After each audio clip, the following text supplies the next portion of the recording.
Tofa ana wata ga wata kwana biyu masu bibiyar dubunnan mutane waɗanda suke bibiyar wannan shiri mai albarka wato shirin wata shida za su ga sun karaɗe kafafen sada zumunta kamar YouTube, Facebook da sauran manya-manyan kafafen sada zumunta wanda a wannan kafafen sada zumuntan ne duk sati ake sako muku wannan shiri mai albarka. Za su ga sun karaɗe ba su sami ko da ɗaya daga cikin ɓangare na wannan fim ba, ma'ana ba a ci gaban shirin wannan fim mai suna wata shida, wanda kuma muna so ku kasance da mu har zuwa ƙarshen wannan bidiyo domin ku ji menene dalili da ya sanya wannan shiri mai albarka wato shirin wata shida baya zuwa muku. Haka zalika kuma idan shin za a dawo a ci gaba da yi ne, idan kuma za a dawo a ci gaba da yi din a wani lokaci ne za a dawo a ci gaba da wannan shiri mai ƙayatar da ku wato shirin wata shida. Da fari dai muna mai fara muku da cewa assalamu alaikum wa rahmatullahi wa barakatuhu, barkanku da wannan lokaci. Haka zalika barkanku da jimirin sake saduwar a cikin wannan sabon shiri,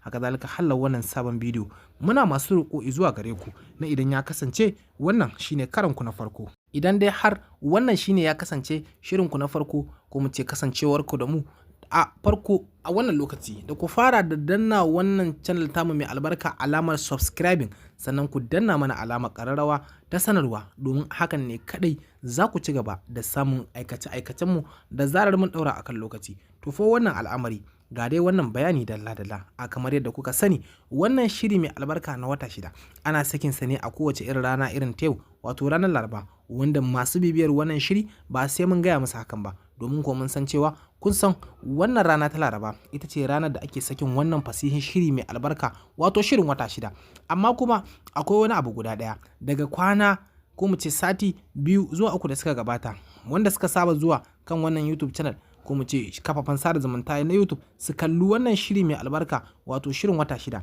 za su ga a yanzu samsam ba sa samun wannan shiri domin kuwa wannan shiri ba a wallafa shi a waɗannan kafafe na sada zumunta. Haka zalika kuma har yanzu ba a yi wani bidiyo an ɗora a kafafen na sada zumuntar na dalilin da ya sanya ba a ɗora waɗannan shiri mai ƙayatarwa, wanda kuma dubbannin masoyan kamar dai yadda muka sani suna zaune sun yi shiru suna jira, suna so su ji menene dalili ko da ba a sa musu wannan shiri ba to fa a gaya musu menene dalili da ya sanya wannan shiri yadda ya saba zuwa musu a baya a yanzu baya zuwa, wanda mun san kowanne ɗaya daga cikin dubbannin masoya zai so ya ji haka. To fa wannan dalili ba komai bane face dogon hutu da Hayatuddini wata shida wato mawallafin wannan shiri kuma producer kuma haka zalika mai gagarin